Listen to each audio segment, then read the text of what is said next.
And now I'd like to invite up Matt Tuckner, who will introduce Rick Barot. Thank you.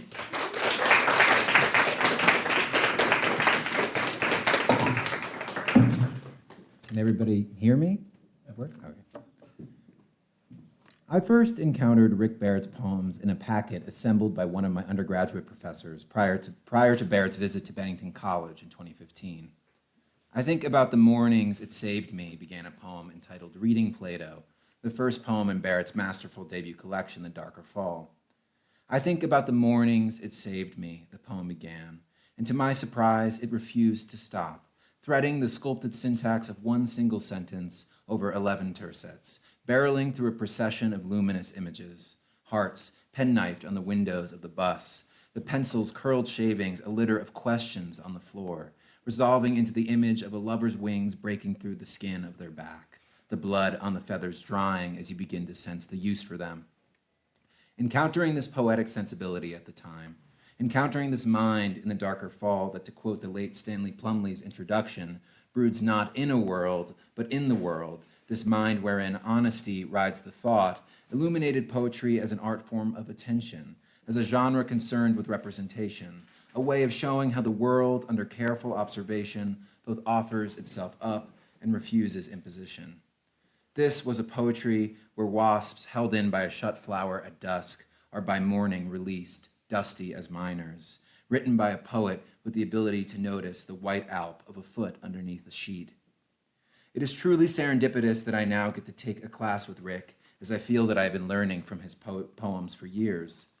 Reading the poem Elegy from his second book, Want, I was taught to see the resonance of loss in the image of a handkerchief pulled from an empty fist. Reading the poem The Wooden Overcoat from the book Chord, I was taught the subtle differences between a detail and an image. Barot writes, if the dandelion on the sidewalk is mere detail, the dandelion inked on a friend's bicep is an image because it moves when her body does, even when a shirt covers up the little black sun on a thin stalk. For if there is anything that marks Rick Barot as a poet, it is this investment in poetry's capacity to interrogate itself, to question what it can generously include, while at the same time always following the ethical imperative of this art form that wrangles detail, personal and not, into the confines of perfectly chiseled lines.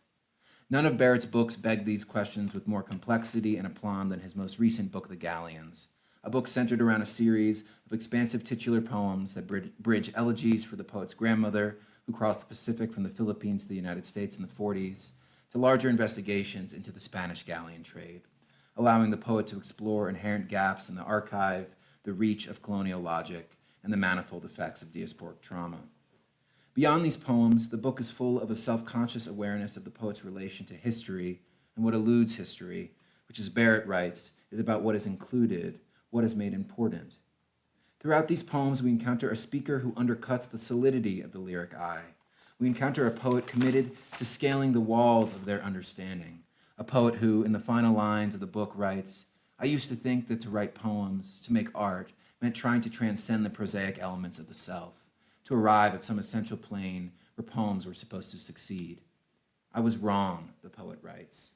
And it is this admission of error that keeps me returning to Barot's poems, this exhibition of a self, a poet, an artist who, 4 books into their writing life, still embraces uncertainty, allowing the poems to teach them what poetry can do.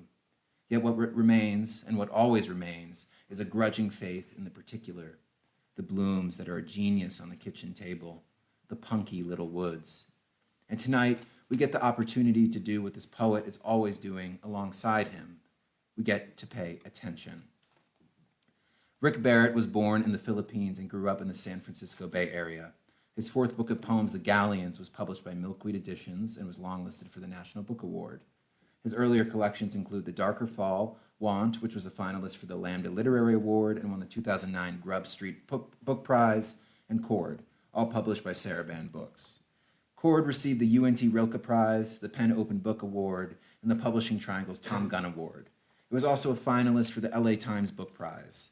His work has appeared in numerous publications, including Poetry, The New Republic, Tin House, the Kenyon Review, and The New Yorker. He's received fellowships from the Guggenheim Foundation, the National Endowment for the Arts, and Stanford University. He lives in Tacoma, Washington, and directs the Rainier Writing Workshop, the low residency MFA program in creative writing at Pacific Lutheran University. Please join me in welcoming Rick Barot to the podium. Thank you, Matt.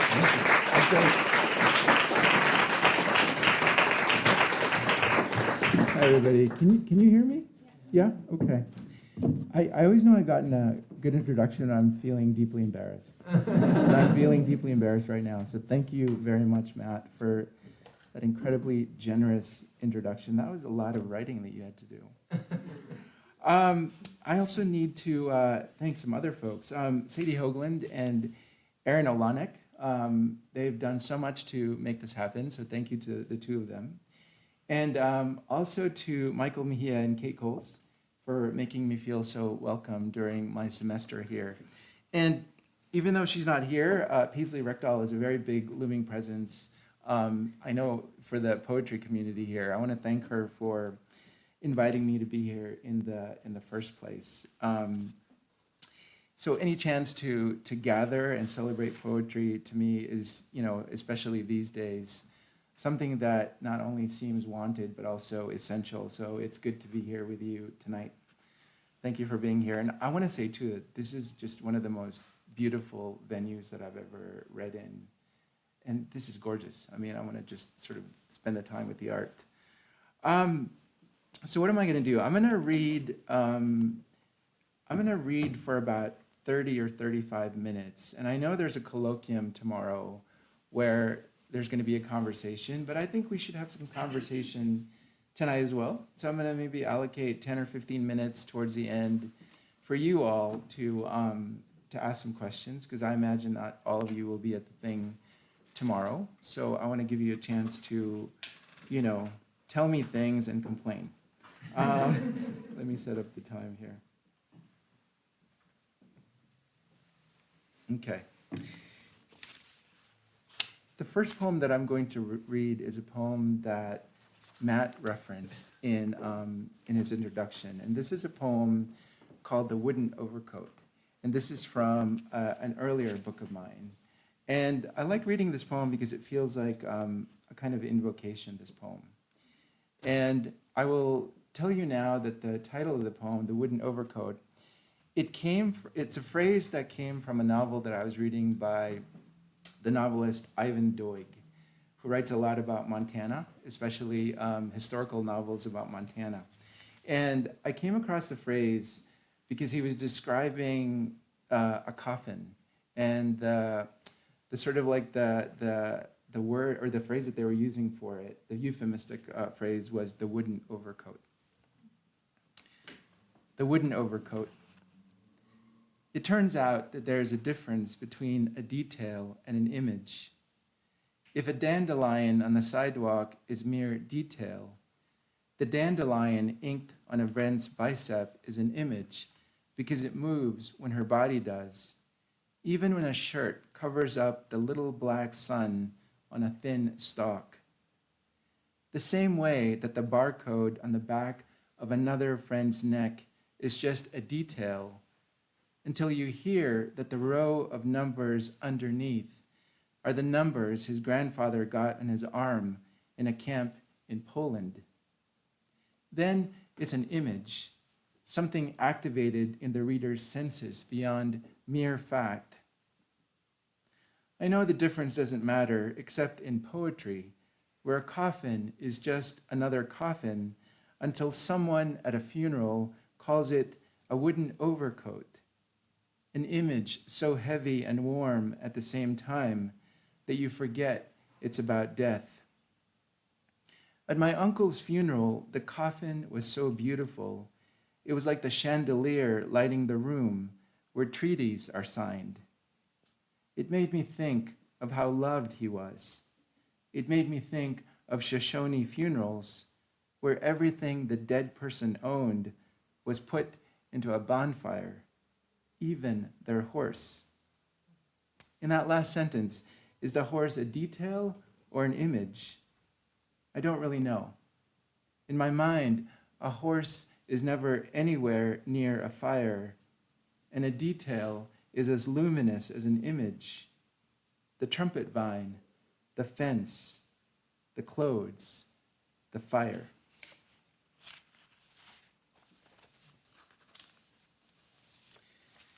A friend of mine calls poetry readings a celebration of bummer lit. And I was like, that poem will do it. That'll get us to that place. There's more. So the title poem for my book, The Galleons, is comprised of 10 poems that are scattered throughout the book. And what I want to do is read the first and the final poems from that sequence.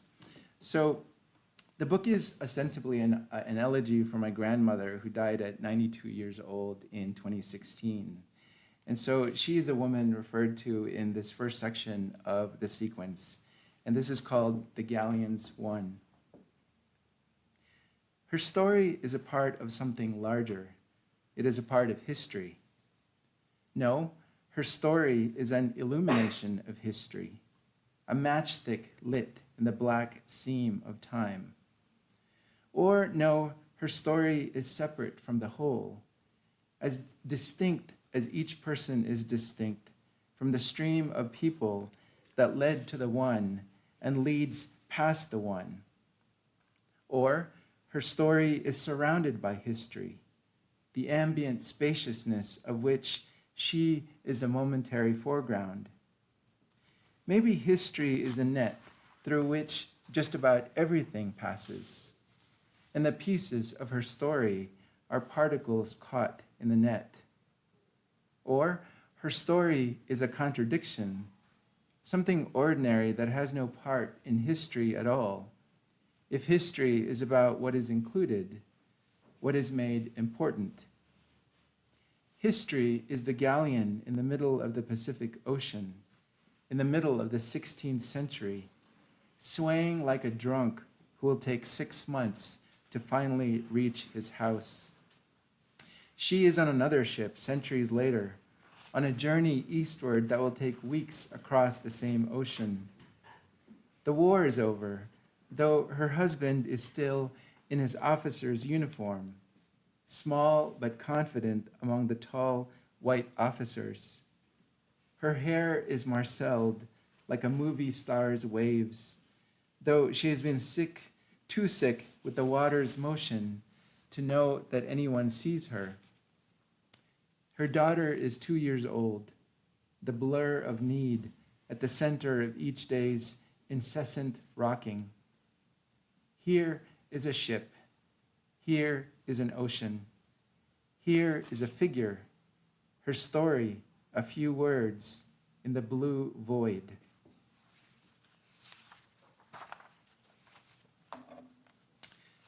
So the next poem is The Galleons 10, which is the final poem in the sequence. And as Matt mentioned, I was born in the Philippines and immigrated here when I was 10 years old. And so this poem is about my Filipino heritage and also my childhood in the Philippines. The Galleons 10. I come from the lowlands. My mother's city was built on the river where the mountains fanned out to the sea, and the city thrived there. I come from farmers. I come from childhood's green radio, from the calachuchi tree and its white flowers. I come from prayer. My parents took me to a faith healer once. My parents took me to a faith healer once, though no one now recalls the malady or the terms of the cure. I had a fate. It took me across an ocean. It has taken half a life to turn back and see what it was I left behind. I come from teachers and soldiers. On the island where my father comes from, the people covered their bodies with tattoos. I come from soot. I come from ink. I come from people who honed their teeth to sharp points, who buried their dead in coffins shaped like boats for a journey. I come from horizon. I come from water.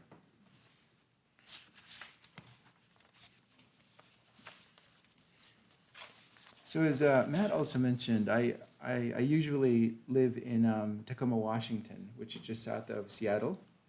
And before the pandemic, I would take the Amtrak train quite a bit from Tacoma to Portland, Oregon, which is only just a couple hours away. And after a while, I realized that I was doing that a lot, not because there were great things to do in Portland, which there are, but because I wanted to write the great American train riding poem.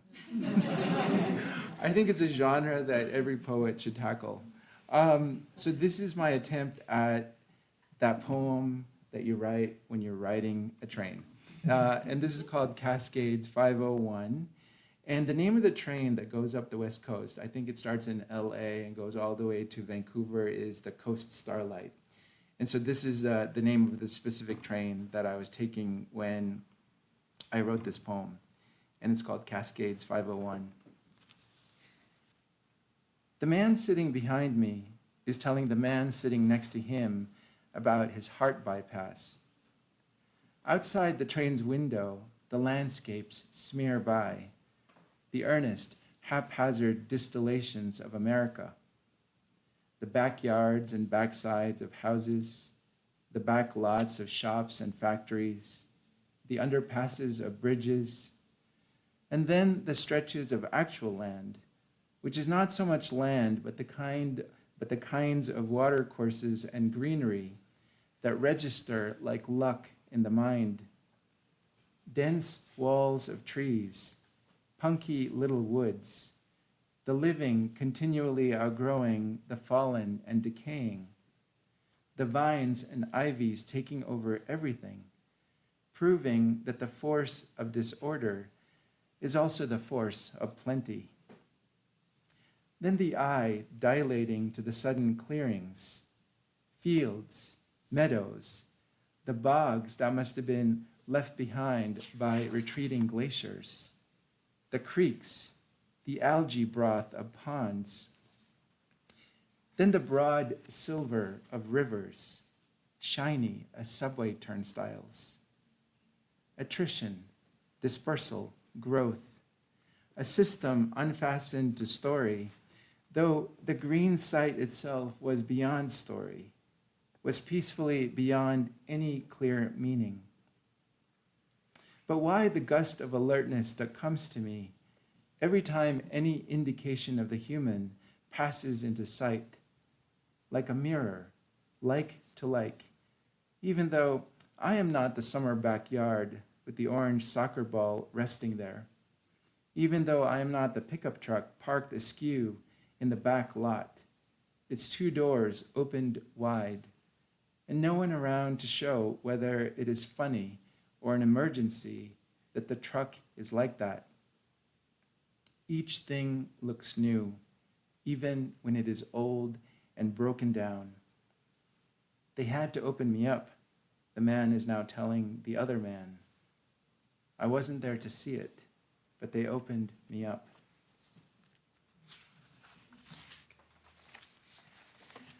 There's great poetry you can get from just like eavesdropping on people. There really is. And so you all now have to write your train poem. So let's see. The next poem that I'm going to read is actually the last poem in the Galleons. And Matt also referenced this poem. And it's a poem called Ode with Interruptions. And I think what I need to say about this poem in advance is that I grew up in Oakland, California. And my parents bought a house there almost 40 years ago. And my mom is still in it. And so this is a house that we've been in for a very long time. I'm sure that here there are houses as well that are really old. This house, before we moved in, it had already been lived in by a couple of families. It's about 120 years old. And so this is a house that's just thick with human history and life. And so I'm there all the time. I was just there this weekend. And I wanted to write a poem about the feeling of entering this space that felt haunted, not by other people, but my own earlier selves, because, you know, I've been in that house for so long. So that's what this poem is about. It's called Ode with Interruptions. Someone is in the kitchen washing the dishes. Someone is in the living room watching the news. Someone in a bedroom is holding a used stamp with tweezers and adding it to his collection. Someone is scolding a dog, barking now for decades, a different dog for each of the decades. Someone is reading the newspaper and listening to a baseball game on the radio at the same time. At the base of the altar, you drop some coins into a wooden box, and the lights reveal the vast, worn painting in front of you. The holy subject is illuminated for a few minutes before it is dim again. There are churches all over Italy where you can do this. The smell of incense, the smell of stone. Someone is taking the ashes out of the small cave of the fireplace, though this might have been 100 years ago when the house was new and we didn't live in it. Someone is writing a letter on thin blue paper. Someone is putting down the needle onto a spinning record, just so. On the couch, someone is sleeping. Upstairs, someone is looking into the bathroom mirror. While we were waiting for her surgery to finish, I walked around the hospital and came across a waiting room that had an enormous aquarium.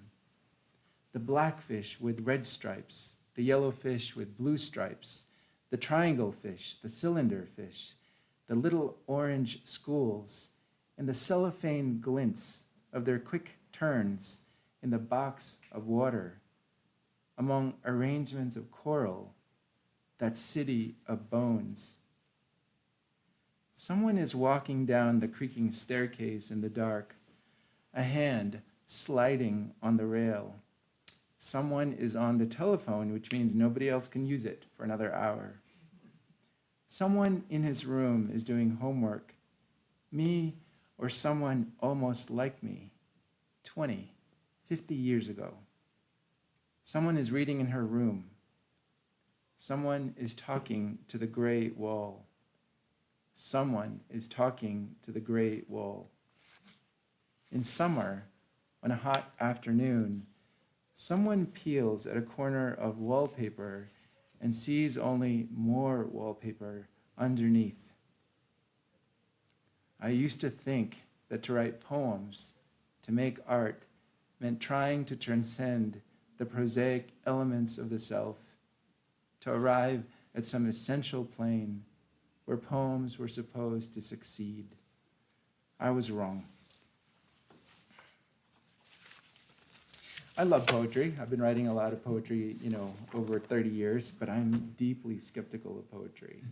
I'm sure many of you feel the same who are poets in here. Like, what in the world can poetry actually do? That's really what that poem is about. I'm going to shift now to some new poems. I have a new book that's coming out in October. And one section of that book is comprised of a series of prose poems that I wrote during the pandemic. So in 2020, the very early part of the pandemic, I wrote 30 short prose poems about the experience of being in that really scary, uncertain time. And each poem in that sequence begins with the phrase, during the pandemic. And the whole thing itself is called During the Pandemic. So I'll just read a number of these. And you'll know that I've started a new poem because the phrase during the pandemic will begin each new section. I'm sure some of these poems are going to trigger some of you, the way they do me every time I read them. Okay. During the pandemic, I thought of abstract art. Abstract art, the art historian claimed, was the most democratic kind of art because it allowed for anyone's interpretations, anyone's feelings. You didn't have to know anything to get it. For instance, the canvas that was painted uniformly black could be open-ended and be a consensus at the same time, just like a plague. During the pandemic, I watched the weather. The sky brought forth its clean clouds. The trees put forth their green like store awnings. You could go online and look at places in every weather. I loved best the weather that was ours. Rain that fell so hard, it sounded like a crowd. Ours, like a postcard in the mail, or the sparklers on a cake. It was spring. It was a rash season. Then there was the sun on everything. The architect said, the sun never knew how great it was until it hit the side of a building. During the pandemic, I fixed on each fear. Each fear had its own fastidiousness. My mother and her fear of the ocean, not even a touch of it, not even her feet in that tender edge of surf. My friend and his fear of tunnels, the tunnels he went through with his eyes closed. When we went outside, we wore latex gloves, the colors of Easter. We stood apart in the mandated distance, like the remaining pieces at the end of a game of chess. During the pandemic, I kept a list of possible symptoms on the refrigerator door. From a distance, it looked like a shopping list, an ersatz normalcy. Fever instead of flour, cough instead of bacon, fatigue instead of milk. With each day, the slippages proliferated. Hospital instead of hospitality, projections instead of protections, virus instead of virtue. Asymptomatic veered towards asymptote, an intimate infinity between them. During the pandemic, I looked out the window at the moment a runner went by. His stride had an exaggerated beauty, like everything else that was outside of my mind. The blue recycling dumpster, the white cereal bowl, the pink full moon. Inside my mind was woe, an attic full of gray insulation. During the pandemic, I knew we were in a period of interval, so I considered what an interval meant. The interval we were in was not like swinging in a hammock on a warm afternoon.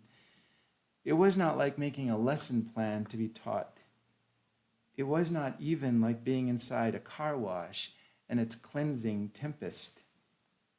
It was more like lucky speech in the middle of Beckett's play, its torrent of rage and grief, after which the waiting, which was the point after all, resumed. During the pandemic, I read a book about glaciation in the Pacific Northwest. I read a book about a composer's life and the agony that was each of his symphonies. I read a book about moss. Everything was basically about time. I meticulously dusted the leaves of my houseplant with a tissue. This gesture was one kind of time. I imagined where I stood as it would have been 15,000 years ago, the glacier a mile high in thickness. This was another kind of time. I imagined the ice traveling through its geology in a luminous round enclosure, as though the past were science fiction. During the pandemic, I wanted to take up as little space as possible. Wake, wash, eat, clean, watch, lie. I wanted my habits reduced to a ritual of monosyllables. The painter said, A skull is a beautiful structure and used to waiting. I admired the painter's suave severity, his grim style, now that isolation and obedience were what I knew of refuge. During the pandemic, I thought of scale. Pandemics, I read, had shaped human history from the start, like lava scorching an old landscape with regularity. This was one kind of scale. The tweet from the man announcing his wife's death from the virus was another kind of scale.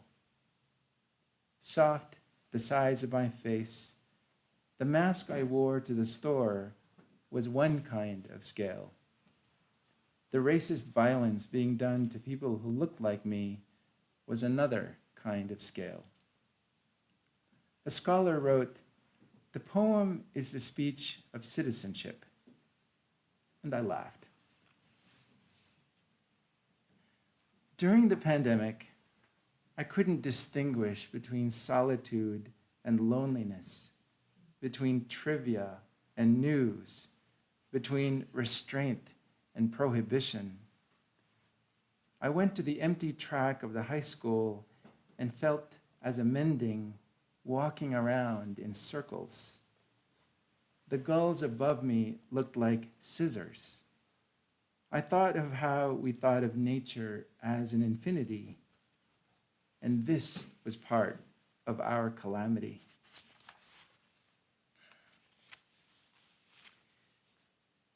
During the pandemic, I went outside as into an abstraction.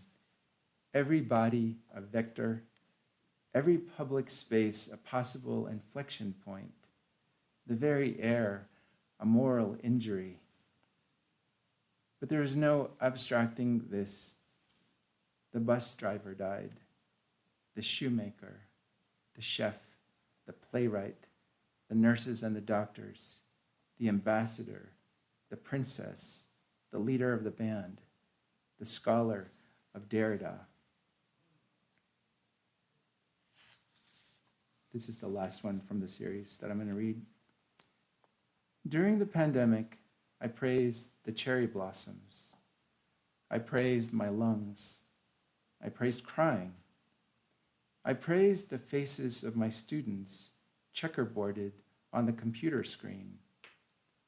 I praised the curses I gave to those who deserve them. I praised coffee. I praised ventilators. I praised the people gathered on the rooftop of a nearby building, laughing as they looked up at the night sky.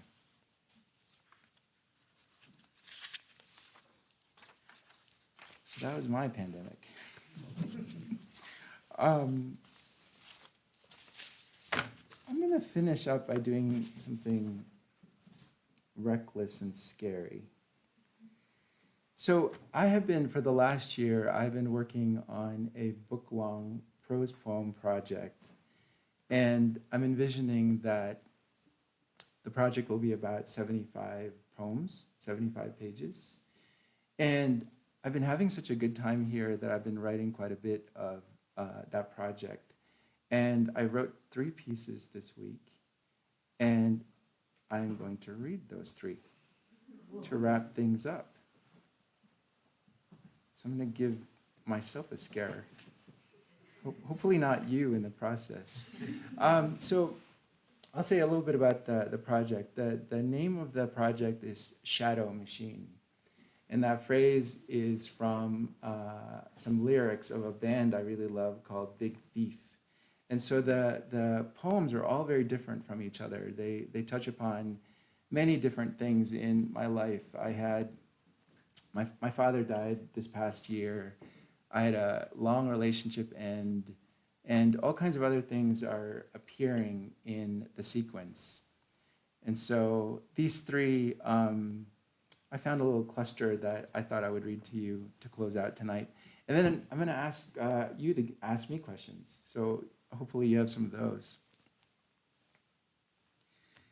And these are prose poems. For a few months, I lived in a place that was cold. When I stood at the front door, in the foreground, I saw a lawn covered with snow. In the middle ground, a house being built. And in the background, mountains that were white and craggy, like clean teeth. The house being built was a box of raw yellow wood. The sky was blue one day, like marble the next, expressing definite moods. At night, the snow fell and swirled exactly as in a shaken globe. Like a row of bronze sculptures, proud and dead, there was a line of sunflowers along a fence. The trees were empty and hunched. One part of my mind always had its eyes closed, thinking about you. I didn't have a purpose, but waiting, like an unfinished house, to straighten, to stir, to shovel. Tasks rose up and rankled in me, like cellists leaning in unison to turn the page on the music stand, only to find the next page blank.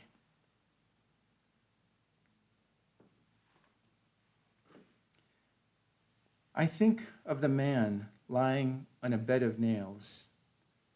I think of the mare just before giving birth, carrying the 100 pounds of a foal within. I think of the woman on the news who had just turned 116 years old. I think of the man who spent a dozen years making a scale model of London in his basement, a city he had never visited. I think of the bristlecone pine, twisted into a fierce bend by 4,000 years of wind. What does each of these things know about love? What is the extremity I must go to show you who I am? And this is the last one. Thank you all so much for listening to this. When he asked me why I kept writing poems about people in the past, people who were irredeemably gone, I said it wasn't that I wanted those people returned to me or that I still longed for them. The longing had to do with being returned to the most intense versions of myself, the wistful self, the devastated self, the joyous self, the hungry self. The poems were a kind of bridge between the self that yearned for messy collisions with people and the strictly alone creative self. The poems showed what was between the social and the solitary. As for the people in the poems, they were ghosts. They were beyond the love. Love is about those in front of you. Love is about those who are there. It turns out that you don't get to love the ones you want. You love the ones who stay. Thank you all for listening.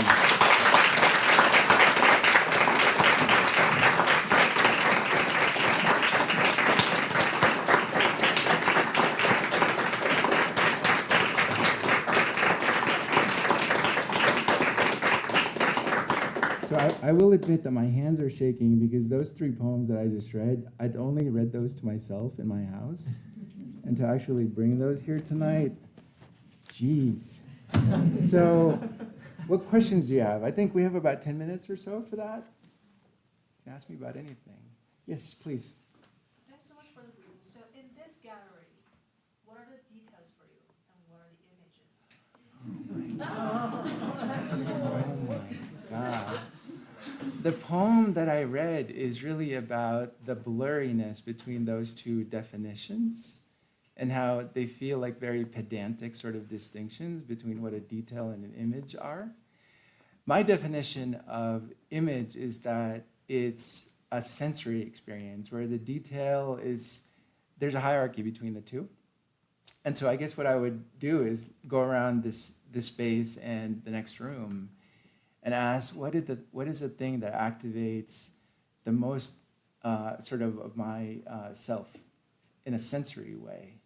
I mean, that thing back there, I don't know what that is, but it's beautiful and creepy. And so that feels like an image that is drawing me towards it. So that gets my vote. I wonder what's the title for that piece? Getting to know you. Oh. Perfect. Okay. What's another question? Yeah, Nick. I'm just curious about what drew you to work in prose poetry and what working in that form has taught you about it. Mm-hmm. That's a really good question. I am. So, as I was saying earlier, I've been writing poems for a long time, and poetry has become an incredibly high-stakes activity for me. And I will say this about the Galleons. Before I started writing the poems in the Galleons, I had almost 3 years of silence. Not because I didn't want to write, but only because every time I started to write, I felt freaked out by the fact that I was writing poems, because poetry felt so consequential to me as a writer and as a reader. Eventually, I found that I give a lot of advice to students that I don't actually listen to for myself. And eventually, I heard myself telling a student who was dealing with writer's block, you know what, just write as though you're writing in your journal. Just write it in prose. And I said, you know what, it might be fun to do that myself. So I started drafting things in prose, knowing that I would eventually turn them into poems.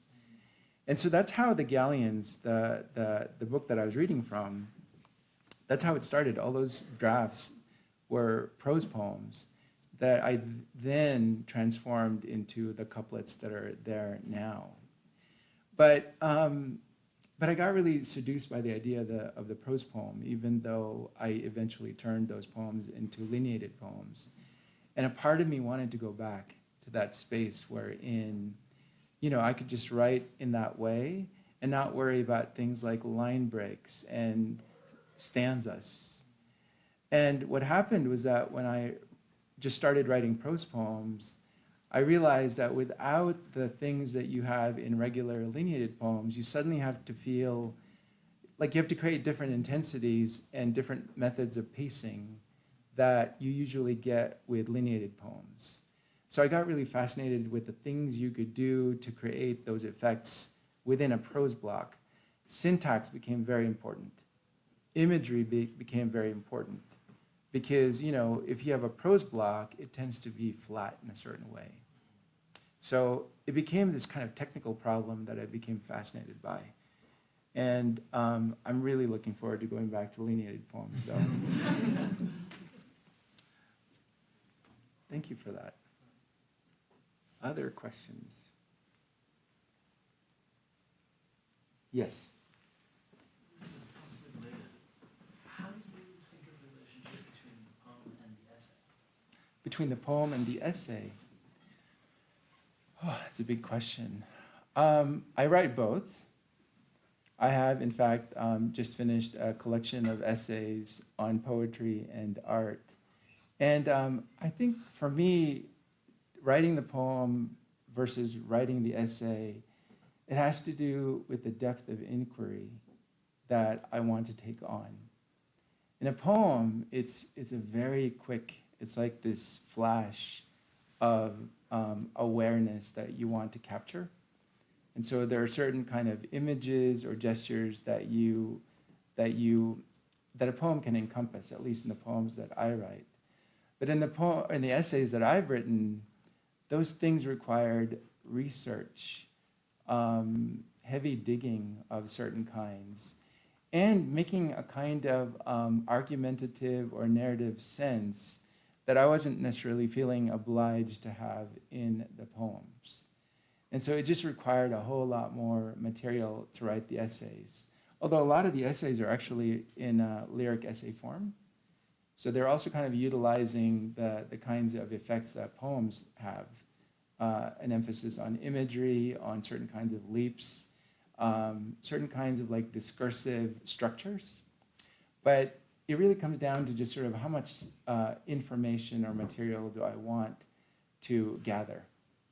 That's how those two genres are distinct for me.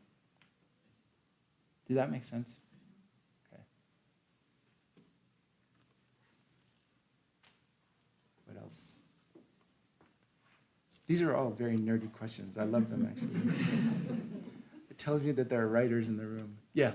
Okay, so I'm a reader, not a writer, and a listener. Uh-huh. And I wanted to, this is more a comment than anything else, I wanted to thank you for reading those last three pieces because I perceive that it takes a certain amount of courage to read stuff that's very fresh to you, to an audience. And I wondered, where do you find that courage? You know what? I found the courage in the fact that the last one that I read, which I wrote this afternoon, is number 70 out of, I anticipate it will be about 75. So I've been living with this project for a year and a few months. And so I've gained a certain kind of confidence in what I'm doing with these pieces. I mean, it's a sequence wherein anything that I experience, I immediately, turn into a poem. And I don't know, I do a lot of readings, and one of the charges that I give myself when I do a reading is just scare the fuck out of yourself at one point in the reading. Like, mess up with the order or read something new or do something. Yeah, How were they? really good. Thank you. Let's see. Maybe one more? Is there a last question? Yeah, go ahead. What do you feel like your relationship is with the syllable, the unit?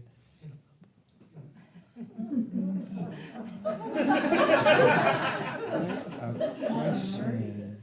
That really is nerdy. You know what? So I was talking in class yesterday about how when you're a writer writing an early draft, you've had an experience or a feeling that you just want to get on the page, and you're at home, you've got a candle burning, you've got a glass of something that you really enjoy, and you're just writing a draft of something, whether it's a poem or an essay. That's just you as a human being, just writing about yourself. The next day, when, the light of day hits the piece of writing and you're looking at that piece of writing and asking, what is here? What have I done? What are the things that I could maybe work on to get it to a different place, so that it's a piece of art maybe that's worthy of being looked at by others? And you're asking questions about, what images am I using? What rhythms of syntax am I employing to write this thing that yesterday all felt so good and natural and organic, but today, you have to think about all of these technical, formal things or means that will elevate that piece of writing into something that was just sort of like an elevated piece of journaling. That's when you, as the, I think, poet, show up. When you're starting to think about decisions that have to be brought in to make it into this technical thing, right? I love this definition that Philip Larkin had of poetry, that it's emotional in nature and theatrical in operation. The idea that every poem, the payload of every poem, is an emotional experience for the reader. But in order for the reader to in order for the reader to experience that emotion, the writer has to dramatize that for them. Think about if you go to a play. There was a script that was written for that. There were actors who were employed. There's a whole stage set. There's lighting, there's music, there's all of that, right? That's dramatizing this thing that started out as a kind of a feeling that a writer had. So poets have to do the same thing, but using a more kind of compressed space for that. And how do you dramatize in a poem what takes a dozen or more things in a theater? You use things like syllables and images and sound and rhythm and cadence and lineation and stanzas. That was a very long answer to a question that you asked. Did that make sense, what I just said? Yeah, That's what I think about the syllable. It's like one more resource that I have to make artful what began as just, a thing that was very inchoate. That was hard. I need a drink now. Thank you all very much.